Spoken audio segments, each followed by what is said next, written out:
এখন আমরা জেনে নেব আমাকে ভাত খেতে হবে, তাকে স্কুল যেতে হবে, এই ধরনের সেন্টেন্স গুলোকে আমরা কেমন ভাবে ইংরেজিতে বলবো বা লিখবো। তো এক্ষেত্রে যেটা আমরা লক্ষ্য করব সেটা হলো যে প্রত্যেকটা ভার্বের সঙ্গে তে হবে এই কথাটা যুক্ত আছে। যেমন এখানে আছে ফুটবল খেলতে হবে, এখানে জল আনতে হবে, কাজ করতে হবে, কথা রাখতে হবে। তো এই সেন্টেন্স গুলোর ইংরেজি গঠন নিয়ে আলোচনা করার আগে আমরা দেখে নেব এই সেন্টেন্স গুলো ইংরেজিতে কেমন ভাবে হয়। আগে আমরা উদাহরণটা দেখে নিই, ট্রান্সলেশনটা দেখে নিই, তারপরে আমি গঠনটা বুঝিয়ে দেবো। তো প্রথমে যে সেন্টেন্সটা আছে আমাকে ভাত খেতে হবে, এটাকে আমরা ইংরেজিতে এরকম ভাবে বলতে পারি যে I shall have to eat rice। তারপরে আছে তাকে স্কুল যেতে হবে, he will have to go to school। তোমাকে ফুটবল খেলতে হবে, you will have to play football। এরপর আছে কমলকে জল আনতে হবে, কমল will have to fetch water।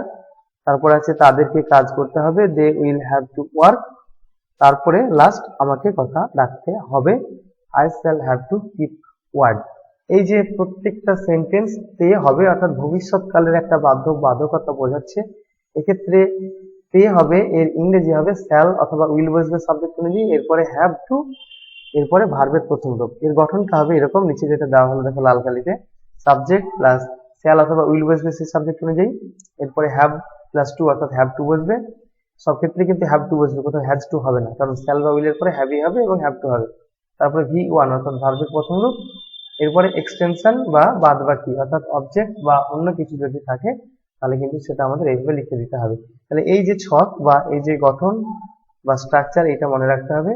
আর কোনো বাক্যে বাংলাতে তে হবে এই কথাটা যদি যুক্ত থাকে তাহলে কিন্তু আমরা এইভাবে সেন্টেন্স গুলো গঠন করে নিতে পারবো খুব সহজেই। তো এই ধরনের ভিডিও আমি রেগুলার ইউটিউবে আপলোড করে যাচ্ছি। এর আগের ভিডিওগুলো এই ধরনের একটু অন্যরকমের আছে, সেগুলো যদি দেখতে চাও অবশ্যই আমার চ্যানেলে তোমরা সেগুলো গিয়ে দেখে নিতে পারো। ভিডিওটি ভালো লাগলে লাইক, কমেন্ট এবং শেয়ার করছো। আর যদি এই ধরনের ভিডিও পাওয়া যায় অবশ্যই আমার চ্যানেলটাকে সাবস্ক্রাইব করে রাখো। দেখা হচ্ছে পরের ভিডিওতে, বাই।